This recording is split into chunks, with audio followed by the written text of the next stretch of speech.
VK Mishra present. हमारे channel पर बने रहने के लिए हमारे चैनल को लाल बटन दबा करके सब्सक्राइब करें और साथ में बेल आइकन घंटी दबाएं।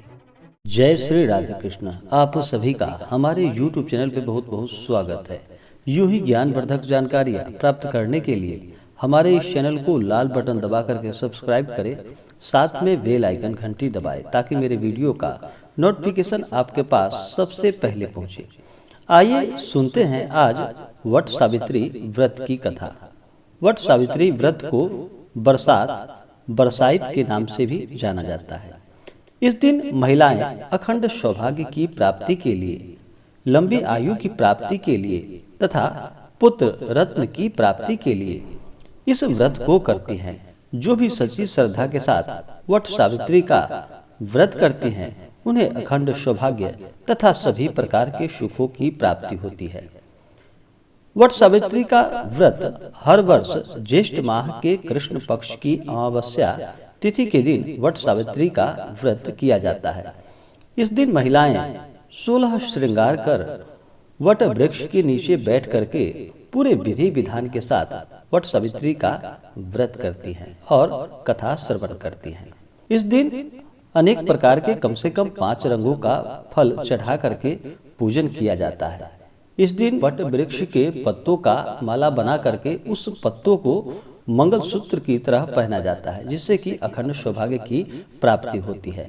तो आइए सुनते हैं वट सावित्री व्रत की कथा। तो बोलिए प्रेम से सावित्री माता की जय।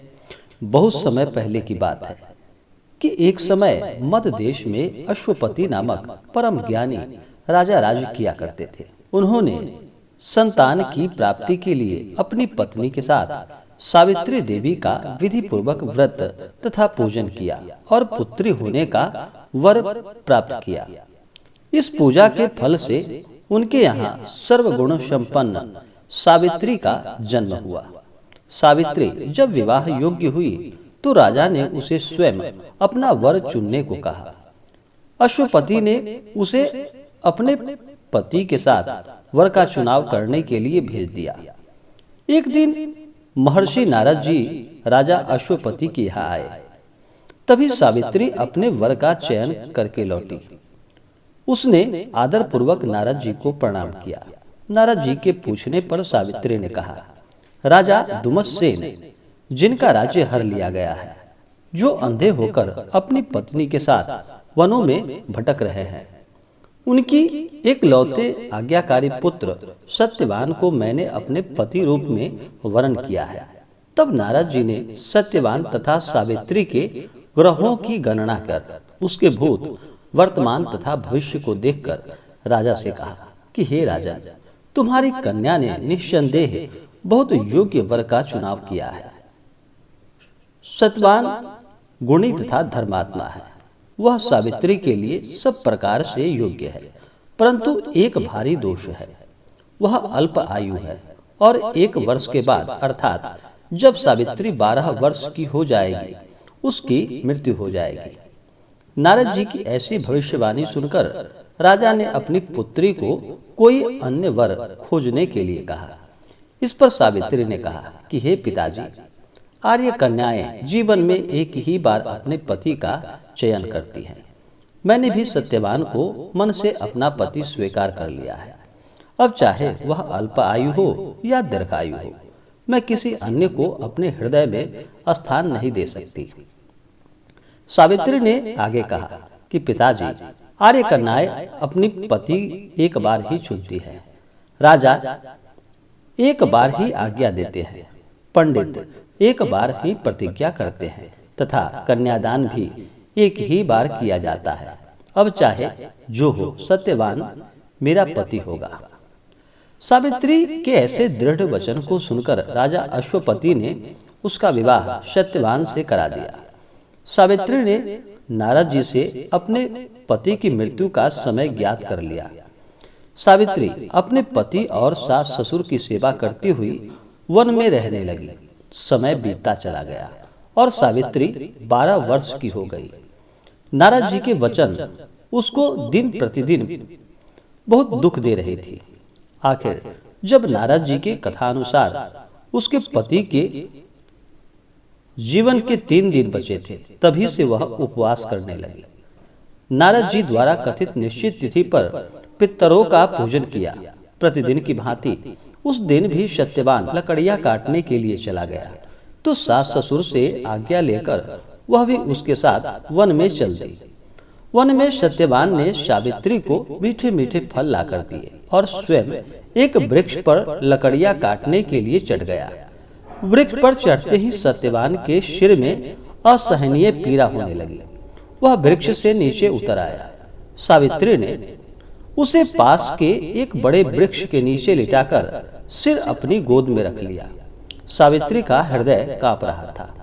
तभी उसने दक्षिण दिशा से यमराज को आते देखा। यमराज और उसके दूत धर्मराज सत्यवान के जीव को लेकर चल दिए, तो सावित्री भी उनके पीछे पीछे चल पड़ी। पीछा करती सावित्री को यमराज ने समझाकर वापस लौट जाने को कहा, परंतु सावित्री ने कहा कि हे यमराज, पत्नी के पतित्व की सार्थकता इसी में है कि वह पति का छाया के समान अनुसरण करे। पति के पीछे जाने का कारण यही मेरा यह धर्म है, इसीलिए मैं यह पीछे पीछे आ रही। पतिव्रत के प्रभाव से और आपकी कृपा से कोई मेरी गति नहीं रोक सकता, यह मेरी मर्यादा है।